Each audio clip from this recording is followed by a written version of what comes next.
What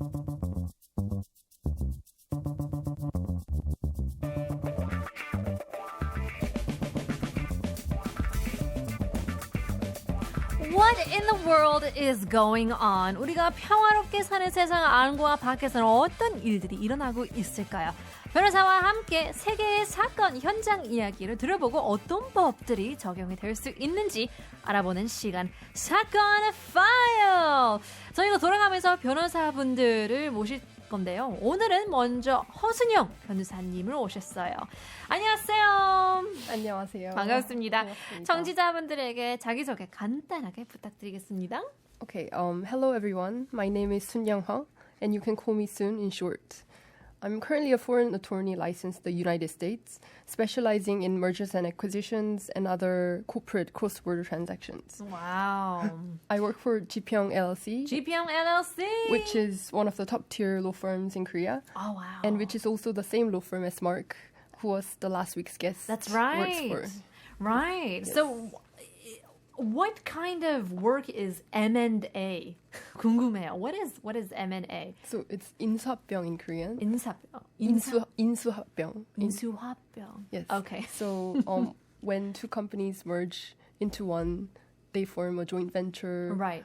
Or one big company absorbs the other. Right. So we were talking about like the peak end law, talking about how like last impressions are really important, especially at the end of a certain journey, at the end of a certain job or things like that, and especially in negotiations. Do you work with a lot of negotiations then?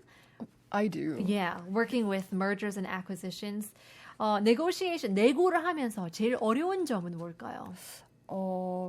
Well, you have to find the middle point, and you have to negotiate to come to a certain point. You have to give in, and the other party has to give in as well. Right. And finding that midpoint is really difficult. Yeah, absolutely.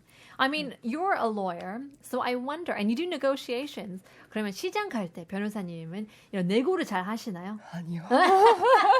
왜요? 직업인데요? I don't have a personality that is adversarial. I do not like to fight over prices. 그러면 일할 때는 조금 더 적극적인가요? Well, most of my work involves contract drafting or reviewing of contracts. So that's more work. Mm-hmm. Tedious work. Yes, tedious work. Is to work and to read and to proofread and all of that. Mm-hmm. Well, in any case, we are joined with Sun Young-ho, Sun for short, from GP형 LLC. Going to take a look at a particular news story that has been hot on everyone's mind because it does involve everyone's information, personal information. 어떤 내용일까요? 네, 오늘 들려드릴 이야기는 바로 고작 초기 비번에 29.7만 명 개인정보 유출, LGU 플러스 감시도 없었다인데요. So to explain the story, since January this year, LGU Plus has been in hot water for a massive data leakage of its customers because an anonymous group put up posts on online forums claiming that it hacked the LG U Plus's security system, right, and that it was offering the personal information of over 20 million customers for sale. Wow. And on the 27th of April, which was last month, it was finally confirmed that the data leakage affected a total of over 2,097,000 users' data by the presumed hacking attempt in January, which was 110,000 more than what was initially suspected. Wow. And according to the press and LGU Plus, the data included customers' phone numbers, names, addresses, birth dates, email addresses, encoded resident registration numbers, wow, and passwords, and all those sensitive information. Right. But according to LGU Plus, financial information was not exposed. But I mean, if you have all of this information, you can easily access financial information. That's correct. Right. And now the cause of the data leak remains unknown, but it's alleged that the database system for customer authentication was vulnerable to cyber attacks, and rather clumsy security measures were put in place. Mm-hmm. So it was very detrimental to LGU Plus, being right, the country's third largest wireless carrier. Wow. And due to the incident, and it's closely linked to customer trust, so Absolutely. it was really detrimental to U+. Right. I mean, I think it's really important, the issue of privacy, because we currently live in such an exposed world. We're constantly exposed to lots of, ads and things like that. But we expose ourselves unknowingly from signing up to apps and emails and subscriptions and things like that. And so data is just being accumulated by all of these companies. And hackers can actually hack into that system, get your information, and then, unfortunately sell them to even the black market, and you can get hacked very easily. Have you ever been hacked before? I haven't been hacked before. Oh, great. I use very unique numbers and 비번 정할 때. Yes, it's That's about true. 12 characters. 저는 굉장히 쉬운 걸로 하거든요. 저도 잊어버릴까봐, I want to make the easiest, password so that I can remember. Do you have like a post-it note of all your, passwords, or do you just memorize them? I just memorized them. 역시 변호사님은 달라요. They're just different breed. Well, 어제도 북한에서 한국 병원을 해킹했다는 기사를 본 것 같은데요. 요즘 이런 뉴스 참 많이 보이는 것 같아요. Right? I mean, even for me, my email got hacked as well. And it gave me a notification saying it was from Moscow and Russia. And thankfully, there was no, financial loss. But it just signed me up to all of the spam mail. 그래서 그런 게 계속 보내가지고 그거 좀 골치 아팠는데. But that's like the least dangerous, that's the least of the danger compared to, your personal financial information. And of course, when it's country to country, I mean, 북한에서 한국 병원 해킹을 했다는 거는 조금 심한 것 같은데요. 네. Right. Yes. So what is this story? Okay, to tell you the story, the fresh news from yesterday was that North Korean hackers accessed and stole the personal medical records, which are highly sensitive, of hundreds of thousands of patients at a major hospital in Seoul. Right.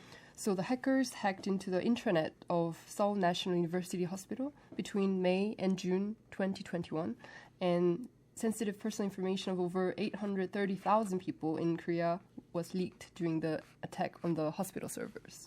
Wow. So what do you think the main goal here is? Is it just to, blackmail them, and 그게 목표인가요? What is the hacker's perspective?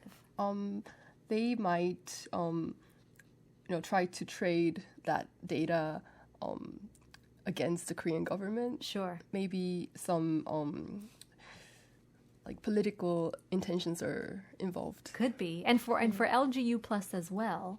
I mean, what could be the purpose behind hacking into their system? In that case, they asked for a sum of money, I think. Oh, wow. In exchange for the customer's data. Well, it was well over 2 million people's, phone numbers, names, addresses, all of that personal information that could be quite detrimental to, each individual and also, as you said, for the company. Yes. But Korea has quite a robust legal system, no, to protect personal information? Yes, it does. It does have a robust legal system. So this is called the Personal Information Protection Act, the PIPA in English. Yes. 한글로 뭐죠?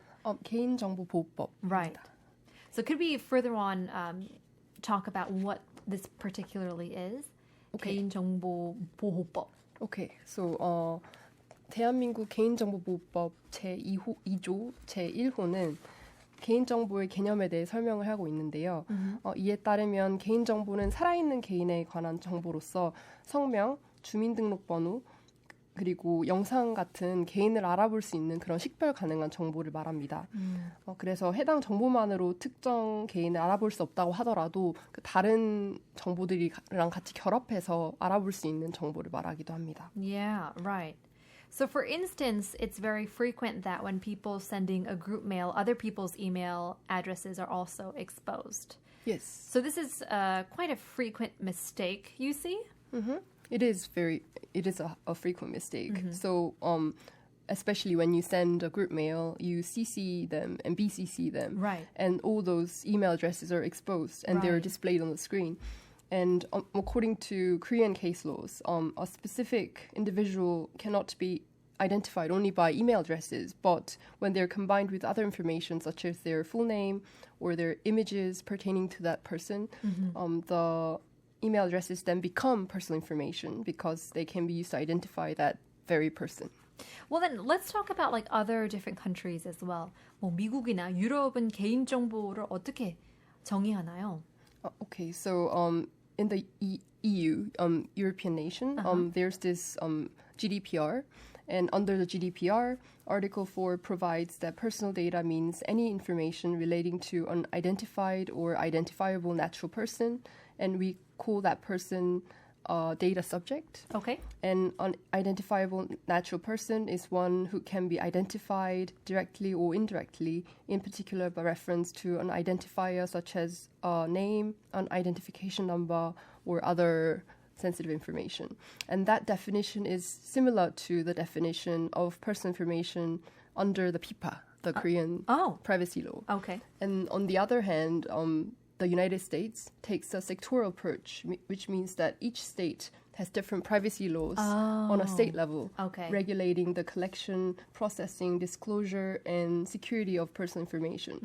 But there are, however, federal privacy laws in the United States. Right. And they are really limited to health data. Health data? Yes. So the act is called the Health Insurance Portability and Accountability Act, or the HIPAA.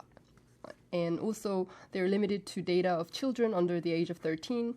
So it's called the Children's Online Privacy Protection Act, or COPPA, in the U.S. And if you look at the state-level privacy law, in California, there's the California Consumer Privacy Act, CCPA, or the California Privacy Rights Act, which is CPRA, which came out this year, actually, in January. And they are two basic privacy laws in California, and they define personal information as information that identifies, relates to, or could reasonably be linked to you or your household. So it's broader than the GDPR or the Korean law. 솔직하게 말하자면, I did not understand a lot of what you said. So what does this mean for an average person? So how do these laws kind of pertain to an individual or maybe a small business or a school or a hospital? How does it pertain? Let's say a third party who doesn't know you at all receives your information. Right. And if the person at first sight given the information can identify you as you, so Punita, even though that person hasn't met you yet, then that becomes sensitive and that's personal information. Right. So for like certain states, it could be just an email that could be considered. By itself, it's hard to say that it's personal information. When it's combined with an image, other, as you said, or your name. Right. Then it becomes personal information. That's correct. Is that something that is suable? You can sue somebody for holding on to that information and abusing that information? Yes, if you abuse. Yes. All right. And especially for, I guess health data and for children, those are quite strict as well. Yes. Okay. Well, the range could be a lot wider than we thought. 그럼 우리가 보통 개인정보 얘기할 때 뭐가 주로 문제가 되나요? Okay, so the entire procedure of processing personal information can be seen in 4 different stages. So the first being the collection of personal information, and the second being storage, use and managing of the personal information, and the third being provision of the data to third parties, and the last being destruction of the personal information after the purpose has been achieved. So what are like some things that we can do to prevent, such collection or storing or abusing and things like that? What are some better ways that we can protect ourselves? Actually, corporations, they have a lot of data of individuals. So they install and put in place security measures, like the database system. They try to put firewalls or malware security, yes, things authentication methods. What about 예를 들면 인터넷에 검색창 뭔가를 검색을 하면 like 쿠키 설정 같은 걸 하잖아요. So what is that? Like what are the cookies in there? In my opinion, cookies, they are internet words. Also difficult. Yes, difficult. I'm really not sure, but in my knowledge, cookies, they track the websites that you visited. Right. So they accumulate the sites that you visited to, and corporations use the cookies information to customize what your preferences are. Right, like your searches and what ads will be shown to you and Yes. things like that. Yes. I guess I'm throwing you a curveball because obviously you don't work for like the internet world, the cyber world. But I just thought, you know, like even clearing your cache or the, you know, passwords and cookies and things like that. 변호사님도 그러고 history clear 많이 하시나요? 잘 안 합니다. I should. Yeah, I guess we all should. Yes. But in any case, 그럼 이제 사례를 한번 보려고 하는데 we'll take a quick song break before we take a look at certain cases regarding how people were, I guess, punished or wronged after abusing such personal information. Let's take a quick song break. Here is 진우 Sean with 전화번호. All right, let's take a look at some cases. 사례를 한번 보려고 하는데요. 제가 생각나는 건 코로나19가 한창일 때 식당마다 입구에서 전화번호 적고 그런 적이 있잖아요. I mean, we had to write everything down when COVID was at its peak. Our phone numbers, our name, how many people were in, QR code도 그걸 보면 굉장한 큰 데이터인데 나중에 뭐 바뀌긴 했지만 처음엔 종이에 대기표 적듯이 you had to write your phone number and things like that. 근데 어떤 남자들이 기다리고 있다가 예쁜 여자들이 쓴 전화번호 따가지고 연락하고 만나자고 그랬다는 얘기들도 있었어요. 이것도 수할 수 있는 건가요? It's an invasion of privacy. 잘생기면 괜찮고. But it is considered wrong. Yes? Yes. Yes. Okay. Right. That is clearly wrong. Okay. And in fact, I recall a case in Korea where such a person was actually punished for a similar conduct. Wow. So I presume that you're aware of the Korea's National Colleague Entrance Exam, Oh, right. Yes. which is similar to the SAT in the United States. Right. And so a supervisor or 감독관 on the day of the Korean 수능 was in the process of comparing a student's identity and the photo against the test slip or 수험표. And he came across a female student he fancied and noted down her contact information from her 수험표. What? And about 10 days later, the supervisor added the female student's account on KakaoTalk as a friend and sent a private KakaoTalk message saying, I actually contacted you because I like you.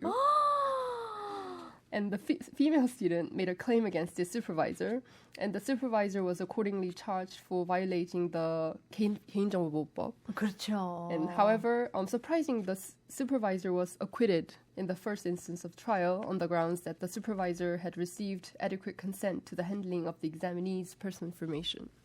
Wait, what? How? What's the adequate consent? First of all, we should say what acquitted. What does acquitted mean? So the supervisor was not convicted. My goodness. Interesting. Because he had received adequate consent by who? By by the female student? Yes. Really? Because he was working as part of 서울시 교육청. So it was during his job hours? Yes.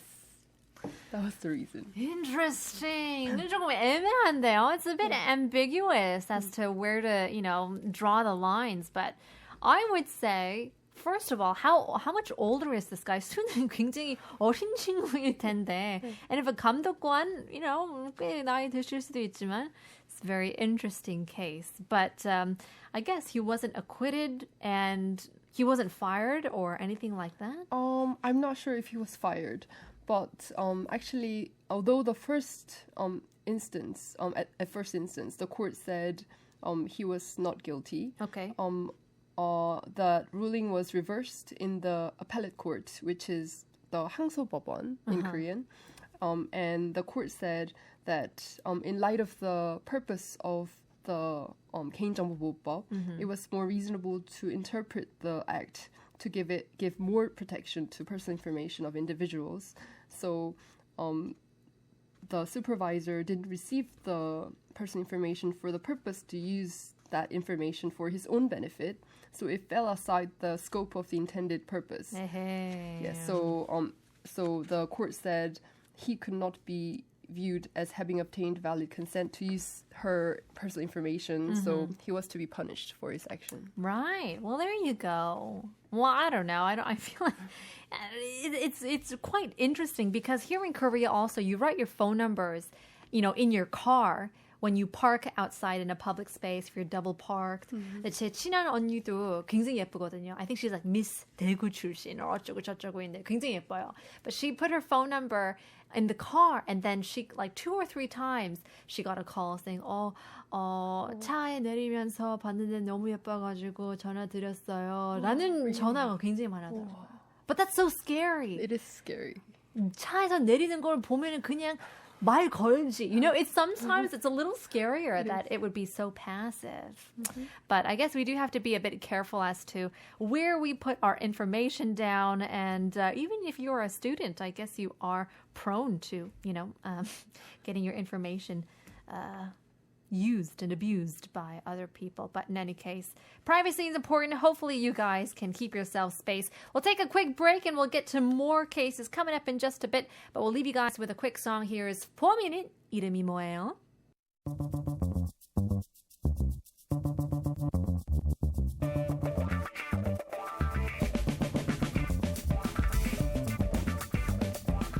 What in the world is going on? 우리가 평화롭게 사는 세상 안과 밖에서는 어떤 일들이 일어나고 있는지 여러분 아시나요? We gotta wake up. It's time for 사건File. We got a rotation of lawyers coming into the studio. 오늘은 허순영 변호사님을 모시고 있는데요. We're talking about privacy and I guess data breaches that happen in small cases, in big cases. I don't know if you know about this case. 미국에서 불륜 웹사이트라고 해야 되나요? 그런 웹사이트가 있었어요. It was called Ashley Madison, I think, but hackers hacked the information, the personal names and emails. 왜냐면 도덕적으로 옳지 않은 그런 불륜 웹사이트인데 but the Ashley Madison website, we're still going to continue. 그래서 뿌렸어요. Everyone's information. And then people started finding out that their husbands, their wives were having affairs. And it was such a huge leak. That was like 8 or something years ago. But that was a big case as well. But would you say that that's a good thing or a bad thing?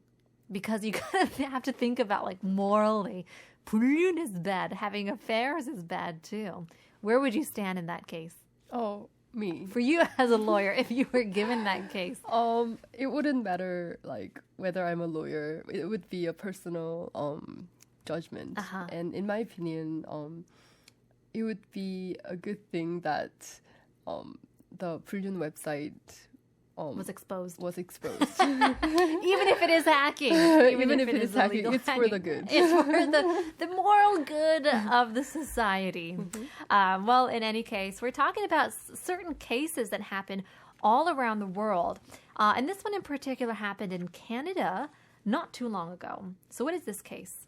Okay, so in November 2021, when COVID-19 was still at its peak, there was a case in Canada where 2 government employees were charged in security breach associated with the COVID-19 vaccine portal. So the story behind this is that there were reports of spam text messages received by individuals who scheduled appointments and or access vaccine certificates through the immunization system. All right. And the reported texts were financial in nature, and one of the phishing text messages said that his son, in his full name, so like David something, had been sent a reimbursement of a certain amount of money and was asked to reply to receive the payment. So it said dash reply. So multiple people reported receiving such spam messages with either their full names or the full names of their children. And the two government employees were charged with unauthorized use of a computer contrary to the Canadian Criminal Code. And this case shows that the data leak is not only happening across the globe, but also that it can lead to the crime of phishing. Yes, absolutely. And even AI is kind of an incredible, weirdly linked to, phishing and data breach as well, because now you can access people's, voice and face, and that becomes, personal information to you. But how can that be, it's intangible. How can that be fought for? Like, oh, that's my face and my voice. And people are just putting it online and fooling, their friends and family members. And if that leads to, again, blackmailing or phishing for money, then obviously that can be a serious crime. Talking about more so about this, 축구 경기장에서 한 관람객이 바람을 피는 문자를 보내던 여성을 발견했대요. 이 관람객은 문자를 보내고 있는 이 여성의 남편에게 쪽지를 보냅니다. 당신 아내가 바람을 피우고 있어요 라고 일렸다는데요. 이건 개인정보 누설에 해당이 될까요? It's what people call digital spying. So in this case, who's in the wrong, who's in the right? Okay, to tell you the story, so in 2014, there was an American football match, and a bystander witnessed a pregnant woman who was sitting in front of him in the stadium, who was sending text messages to a man who was not her actual boyfriend or husband throughout the football match. So the bystander who was feeling sympathetic for the boyfriend or husband sitting in front of him, the bystander decided to intervene and hand the boyfriend a handwritten note telling him to look through her smartphone. Wow. It's weird, but like honorable, but also is that like you're meddling into other people's business? 뭐 한국 길거리나 버스, 지하철에서 많은 사람들이 스마트폰을 사용하는 것을 볼 수 있는데 이게 특히 한국에서도 문제가 될 수 있겠네요. 그렇죠? 어떡한가요? 네, 맞습니다. So, especially in Korea, there are many people on their smartphones while on the streets or on public transportation, such as the subway or buses. So it's more common for people to read over another person's shoulders what the person is texting or viewing on their smartphones in public places. Right. But the fact is that there is no specific law that regulates digital spying, among other things. And that doesn't mean that monitoring or surveillance is allowed without any limit. So in the US, there is the right of privacy, which is a right contained in the Bill of Rights, which is the Constitution. So the Fourth Amendment is it's considered to create a privacy right. And the Fourth Amendment is concerned with an individual's reasonable expectation of privacy. So in Korean, it would be 프라이버시에 대한 합리적 기대. Okay. So, in other words, individuals have the right to be free from government surveillance or interference in areas where there is a reasonable expectation of privacy. So, this means that when people are in the public arena, putting oneself in the public space by itself would mean that the person has submitted to or given up being observed by the others. Interesting. Because, nowadays, 요즘에서는 핸드폰을 켜고 라방 하시는 사람들도 굉장히 많잖아요. Or like, vlog 같은 거를 찍는 분들을 많은데, like, do you have to blur each people's faces? Or, as you said, you give up the right of having privacy when you are in a public space. So, is it okay to film people or not? According to the U.S., the law in the U.S., you would not need to blur other people's faces because you're in the public space. Wow. But if you're filming and accidentally you film a person's home and someone who's in the house, then that would be a problem. You would have to blur them. I see. So that's where the line kind of stands. All right. Well, that's good to know. Or if it's in a private room or private space, like you can't film into a window. So that would be wrong. But if you're in a public space, then I guess, it's all yours. Well, 그럼 버스나 지하철 같은데 뒤에 있거나 옆에 있는 사람이 내가 문자 보내고 있는 걸 봤으면 그건 개인정보 누설이나 아니라는 건가요? 그러면, or is it okay? Is that not a leak of personal information? That's correct. So the act in itself does not amount to a leakage of personal information, at least according to the Fourth Amendment of the U.S. Constitution. Okay. Because you've put yourself out there in the public space, and you suddenly lose your reasonable expectation of privacy, and you're not protected by the right to privacy anymore. 요즘 그 프라이버시 그 핸드폰 스크린 필름 같은 거 있잖아요. Do you use that? I don't use that. 변호사님. But I know what it is. Right. So Yeah. you can't see another person's screen from like the left or the right or certain angles, you can't see it at all. It's perfectly black. So that's pretty incredible that they have those types of screens, but it's like $30. It's quite expensive. It's expensive. Yeah, but I mean, to certain people, privacy is very important. And, if you're, out in public and you don't want people to look at your phone, it's just something that you wanted to keep private to yourself. 공공장소에서 민감한 정보 보낼 때 조심해야 될 것 같은데요. 한국은 어떤가요? So in the US, it's not a leak of personal information. 근데 한국에서도 기준이 동일한가요? In Korea, as far as I know, there is no specific law that regulates digital spying, Okay. but it's different from the US because I'm gonna say in Korean. 개인정보보호법 제1조 7호에 따르면 CCTV 같은 그런 영상 정보 처리기기는 개인정보에 포함된다라고 정의되어 있는데 this is different from the law in the US. Okay. So this means that any personal information such as images or photographs of our faces taken in public places using a CCTV counts as personal information. Oh. So the Korean government is putting more stringent measures to on CCTVs. on CCTVs. So that's another question as well. 왜냐면 미국에서는 그 CCTV like 그 뭐지? 속도 위반 같은 CCTV 같은 거 있잖아요. 그게 처음 나왔을 때 that is that is not, what do you call that? You break the privacy of a person, of an individual. It's not break. 갑자기 영어를 까먹었는데요. 미국에는 그거 intrude upon. intrusion of privacy 해서 그 속도 위반 카메라가 이제 못 나오게 하고, or you can fight it.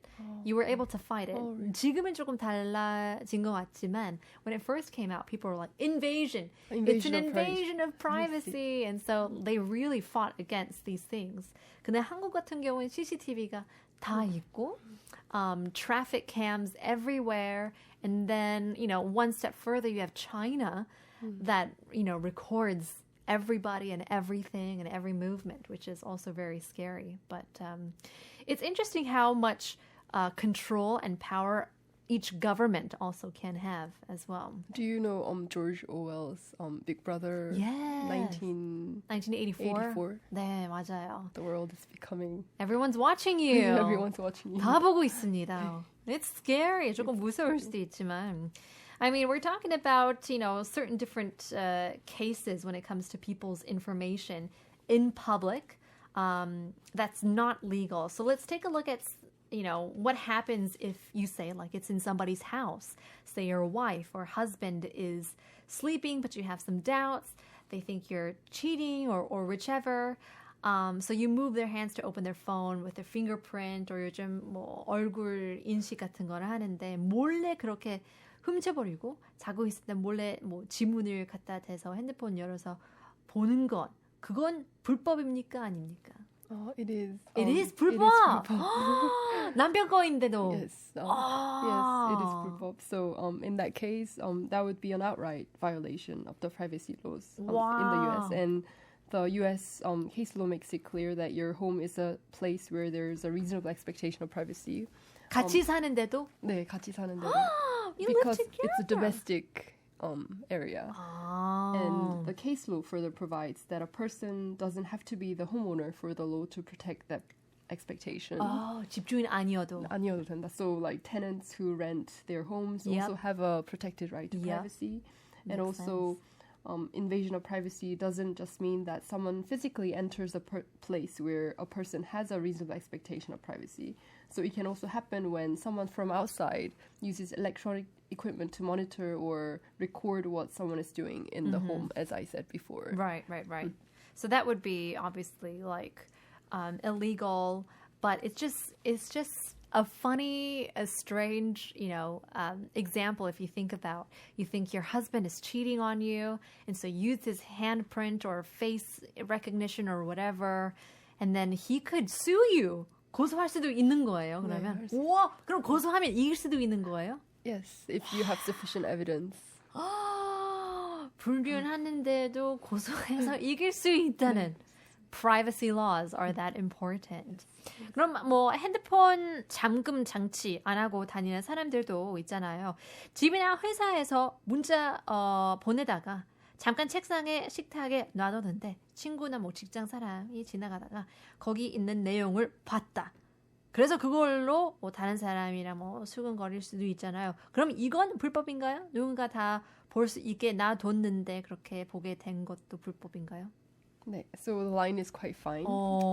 So as I said before, a person's reasonable expectation of privacy can get a little trickier outside the home. So although someone may not have a right to seclusion when in public view, the law can still protect people from being portrayed in a way that could be considered humiliating or from having their personal private details broadcast. 그렇죠. So it could be illegal for a friend or a coworker to see a private message and broadcast such a private message depending on the specific situation.